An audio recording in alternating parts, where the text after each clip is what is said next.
ನಮಸ್ಕಾರ, ಎಲ್ಲರಿಗೂ ಕನ್ನಡತಿ ಅಡುಗೆ ಚಾನಲ್ಗೆ ಸ್ವಾಗತ. ಇವತ್ತು ನಾನೊಂದು ಹೊಸ ಥರದ ಬ್ರೇಕ್ಫಾಸ್ಟ್ ರೆಸಿಪಿಯನ್ನು ಮಾಡಿ ತೋರಿಸ್ತಾ ಇದ್ದೀನಿ ರೀ. ತುಂಬ ಈಸಿನೂ ಟೇಸ್ಟಿನೂ ಮತ್ತು ಹೆಲ್ತಿಯಾಗಿ ಕೂಡ ಮಾಡ್ತಾಯಿದ್ದೀನಿ ರೀ. ಮತ್ತು ಅತಿ ಕಡಿಮೆ ಎಣ್ಣೆ ಬಳಸಿ ಮನೆಯಲ್ಲಿರುವ ಬೇಸಿಕ್ ಇಂಗ್ರೀಡಿಯೆಂಟ್ಸ್ಗಳನ್ನ ಬಳಸಿ ಮಾಡ್ತಾಯಿದ್ದೀನಿ. ಇದನ್ನು ನೀವು ಮಕ್ಕಳಿಗೆ ಲಂಚ್ ಬಾಕ್ಸಲ್ಲಿ ಕೂಡ ಹಾಕಿ ಕೊಡ್ಬೋದು. ಬೆಳಗ್ಗೆ ಅವಸರದಲ್ಲಿ ಕಡಿಮೆ ಸಮಯ ಇದ್ದಾಗೂ ಮಾಡ್ಕೋಬೋದು. ನನ್ನ ರೀತಿಯಲ್ಲೊಮ್ಮೆ ಖಂಡಿತನೂ ಟ್ರೈ ಮಾಡಿ ನೋಡಿರಿ. ಈ ಒಂದು ಕಡಾಯಿಗೆ ನಾನು 1 ಬಟ್ಲಾಗಷ್ಟು ಪ್ಲೇನ್ ಓಟ್ಸನ್ನು ತೊಗೊಂಡಿದ್ದೀನಿ. ನೀವು ಯಾವುದೇ ಬ್ರ್ಯಾಂಡದ್ದು ಓಟ್ಸನ್ನಾದ್ರೂ ತೊಗೋಬೋದು. ಇದನ್ನೀಗ ಮೀಡಿಯಮ್ ಫ್ಲೇಮಲ್ಲಿ ಇಟ್ಟನೆ ಹುರಿಯೋದು. ಓಟ್ಸು ಆರೋಗ್ಯಕ್ಕೆ ತುಂಬಾ ಒಳ್ಳೆಯದು. ತುಂಬ ಫೈಬರ್ ಇರುವಂಥದ್ದು, ತುಂಬ ಪ್ರೋಟೀನ್ ಇರುವಂಥದ್ದು, ಮತ್ತು ಇದನ್ನು ವೆಯ್ಟ್ ಲಾಸ್ ಮಾಡೋರಂತೂ ತುಂಬಾ ತಿಂತಾರೆ. ಇದನ್ನು ಮೀಡಿಯಮ್ ಫ್ಲೇಮಲ್ಲಿ ಇಟ್ಟನೆ ಹುರಿಯೋದು.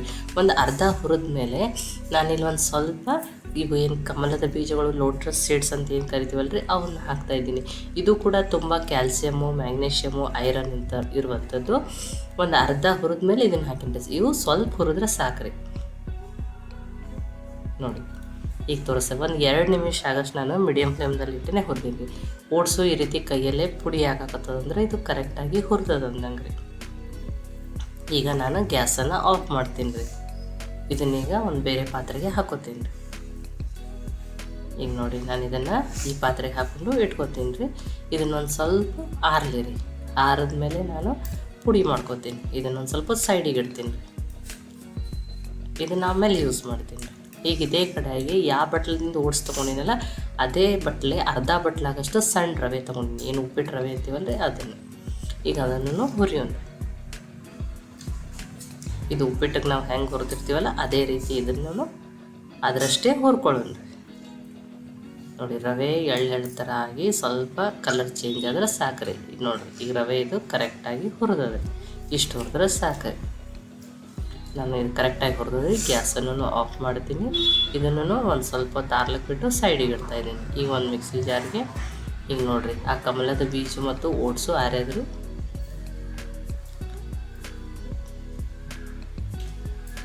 ಇದನ್ನು ನಾನು ನೋಡಿ ತರಿಯಾಗಿ ಗ್ರೈಂಡ್ ಮಾಡ್ಕೊತೀನಿ ರೀ. ತುಂಬ ಫೈನ್ ಪೌಡ್ರ್ ಮಾಡ್ಕೊಳ್ಳಲ್ಲ.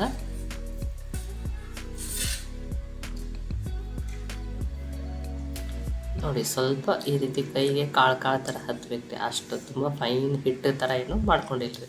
ಇದನ್ನು ಒಂದು ಪಾತ್ರೆಗೆ ಹಾಕೋತೀನಿ ರೀ.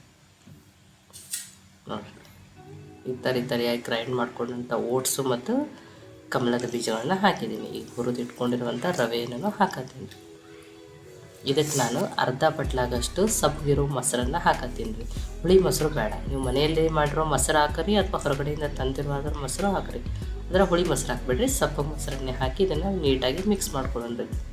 ಫಸ್ಟ್ ನೀರು ಹಾಕ್ತೇನೆ ಮೊಸರಲ್ಲಿ ಚೆನ್ನಾಗಿ ಮಿಕ್ಸ್ ಮಾಡ್ಕೊಂಡ್ರು. ಆಮೇಲೆ ಸ್ವಲ್ಪ ನೀರನ್ನು ಹಾಕಿ ಇದನ್ನು ಮಿಕ್ಸ್ ಮಾಡ್ಕೊಳ್ಳೋಣ.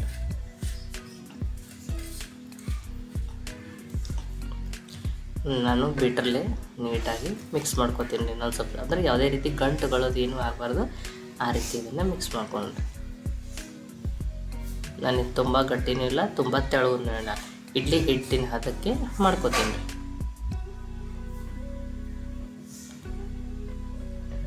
ನೋಡಿರಿ ಇದು ನೀಟಾಗಿ ಮಿಕ್ಸ್ ಆಗ್ಯದ. ನೋಡಿ ಇಷ್ಟ ಕರೆಕ್ಟ್ ಆಗ್ಯದ. ಇದನ್ನು ನಾನು ಒಂದು ಸ್ವಲ್ಪ ಹೊತ್ತು ಮುಚ್ಚಿ 10 ನಿಮಿಷ ತೆಗೆದಿರ್ತೀನಿ ರೀ. ರವೆ ಚೆನ್ನಾಗಿ ನೆನೆಲಿ ರೀ. ಆಮೇಲೇನು ಬೇಕಂದ್ರೆ ನೀವು ನೀರನ್ನು ಹಾಕಿ ಅಡ್ಜಸ್ಟ್ ಮಾಡ್ಕೊಬೋದು ರೀ. ಈಗ ಒಂದು ಕಡಾಯಿಗೆ 1 ಸ್ಪೂನ್ ಆಗಷ್ಟು ಎಣ್ಣೆಯನ್ನು ಹಾಕ್ತೀನಿ ರೀ. ಎಣ್ಣೆ ಕಾಯ್ದೆ ರೀ.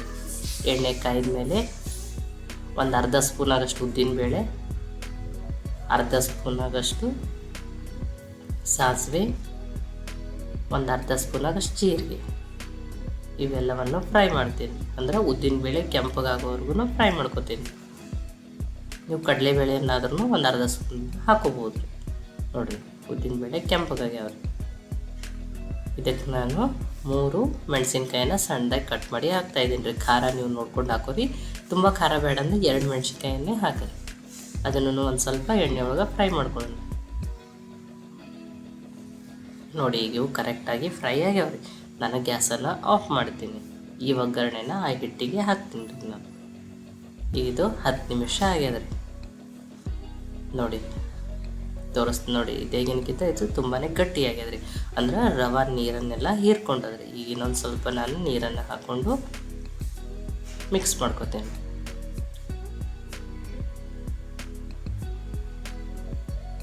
ನೋಡಿ ಈಗ ಕರೆಕ್ಟಾಗಿ ರೆಡಿಯಾಗಿದೆ. ಇಷ್ಟು ಕನ್ಸಿಸ್ಟೆನ್ಸಿ ಇದ್ದರೆ ಸಾಕ್ರಿ. ರುಚಿಗೆ ತಕ್ಕಷ್ಟು ಉಪ್ಪು, ಅದನ್ನು ಮಿಕ್ಸ್ ಮಾಡೋದ್ರಿ ಉಪ್ಪನ್ನು ಹಿಟ್ಟಿನಲ್ಲಿ. ಈಗ ಉಪ್ಪು ಮಿಕ್ಸ್ ಆಗ್ಯದ ರೀ. ಇದನ್ನು ಇನ್ನೂ ಹೆಲ್ದಿ ಮಾಡೋಕ್ಕೆ ನಾನು ಒಂದು ಸ್ವಲ್ಪ ವೆಜಿಟೇಬಲ್ಸ್ ಹಾಕೋತೀನಿ. ಮಾಡ್ಕೊಂಡಿಟ್ಕೊಂಡಿರೋಂಥ ಒಗ್ಗರಣೆಯನ್ನು ಹಾಕ್ತಾಯಿದ್ದೀನಿ. ಇದನ್ನು ನೀವು ಪ್ಲೇನಾಗಿಯೂ ಓಟ್ಸ್ ಇಡ್ಲಿಯನ್ನು ಮಾಡ್ಕೋಬೋದು. ಆದರೆ ಈ ಥರ ಒಗ್ಗರಣೆ ಹಾಕಿ ಮಸಾಲ ಇಡ್ಲಿ ಮಾಡಿಕೊಂಡ್ರೆ ಟೇಸ್ಟ್ ತುಂಬಾ ಚೆನ್ನಾಗಿರ್ತದೆ. ಸ್ವಲ್ಪ ಸಣ್ಣದಾಗಿ ಕಟ್ ಮಾಡಿ ಇಟ್ಕೊಂಡಿರುವಂಥ ಶುಂಠಿಯನ್ನು ಹಾಕ್ತಾಯಿದ್ದೀನಿ. ನೀವು ತುರಿದ್ಬಿಟ್ಟು ಹಾಕ್ಬೋದು. ಸ್ವಲ್ಪ ಕ್ಯಾಪ್ಸಿಕಮನ್ನು ಕಟ್ ಮಾಡಿ ಹಾಕ್ತಾಯಿದ್ದೀನಿ. ಮತ್ತು ನಿಮಗೆ ಯಾವ ವೆಜಿಟೇಬಲ್ಸ್ ಇಷ್ಟನೋ ಅದನ್ನು ಹಾಕ್ಬೋದು. ನೀವು ತುರಿದಿಟ್ಕೊಂಡಿರುವಂಥ ಕ್ಯಾರೆಟು, ಸ್ವಲ್ಪ ತೊಳೆದು ಕಟ್ ಮಾಡಿ ಇಟ್ಕೊಂಡಿರುವಂಥ ಕೊತ್ತಂಬರಿ ಸೊಪ್ಪು. ಈಗ ಇದನ್ನು ಮಿಕ್ಸ್ ಮಾಡೋಣ.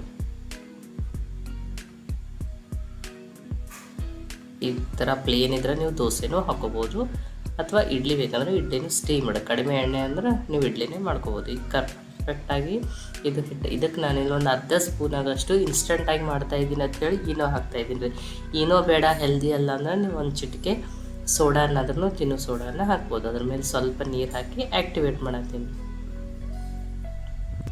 ನೋಡಿ. ಈನೋ ಯಾವಾಗಲೂ ಲಾಸ್ಟಿಗೆ ಹಾಕಿ ಅದನ್ನು ಮಿಕ್ಸ್ ಮಾಡ್ಬೇಕು ರೀ. ನೋಡಿ, ಈನೋ ಹಾಕಿದ್ರೆ ಸ್ವಲ್ಪ ಹಳ್ಳು ಜಾಸ್ತಿ ಆಗ್ತಾವೆ, ಅಥವಾ ಇಲ್ಲ ಈನೋ ಹೆಲ್ದಿ ಇಲ್ಲ ಅಂದ್ರೆ ನೀವು ಸ್ವಲ್ಪ ಸೋಡಾ ಹಾಕ್ಕೊಂಡು ಸ್ವಲ್ಪ ಗಟ್ಟಿ ಬರ್ಬೋದು ಅಷ್ಟೇ. ಈಗ ಇದು ಕರೆಕ್ಟಾಗಿ ಮಿಕ್ಸ್ ಆಗಿದೆ ರೀ. ನಾನು ಇಲ್ಲಿ ಇಡ್ಲಿ ಪ್ಲೇಟನ್ನು ತೊಗೊಂಡಿದ್ದೀನಿ. ಸ್ವಲ್ಪ ಎಣ್ಣೆನ ಹಾಕಿ ಎಲ್ಲದಕ್ಕೂ ಎಣ್ಣೆಯನ್ನು ಹಚ್ಕೋತೀನಿ ರೀ.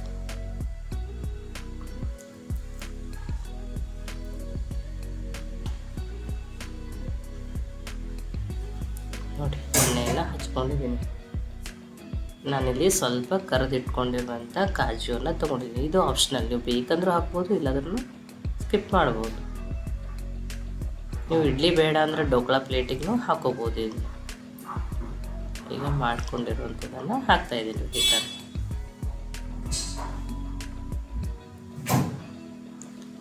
ಇದು ಓಟ್ಸು ಆರೋಗ್ಯಕ್ಕೆ ತುಂಬಾ ಒಳ್ಳೆಯದು ರೀ. ತುಂಬ ಪ್ರೋಟೀನ್ ಇರೋದಂತ.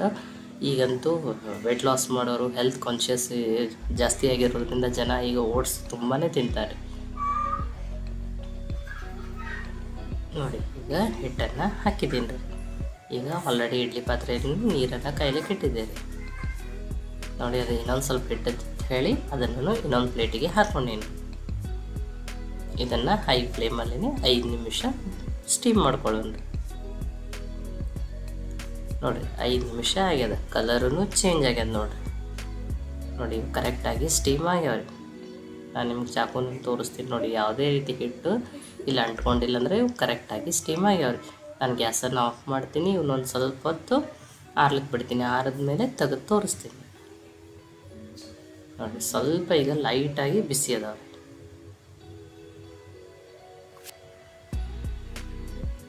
ನೋಡಿ, ನಾನು ಇಲ್ಲಿ ನಿಮಗೆ ತೋರಿಸ್ತಿದ್ದೀನಿ ನೋಡಿರಿ ಎಷ್ಟು ಪರ್ಫೆಕ್ಟಾಗಿ ಇಡ್ಲಿ ಬಂದವ್ರಿ. ನೋಡಿ ಎಷ್ಟು ಚೆನ್ನಾಗಿ ಬಂದವು ಮತ್ತು ತುಂಬಾ ಸಾಫ್ಟ್ ಆಗ್ಯಾವ. ಸ್ವಲ್ಪ ಬೇಕಿಂಗ್ ಸೋಡಾದಿಂದ ಇದಕ್ಕಿಂತ ಒಂಚೂರು ಗಟ್ಟಿ ಬರ್ಬೋದು ಅಷ್ಟೇ ರೀ. ನೋಡಿ, ಇನ್ನು ಉಳಿದಿರೋದನ್ನು ನಾನು ತೆಗೆದು ತೋರಿಸ್ತೀನಿ.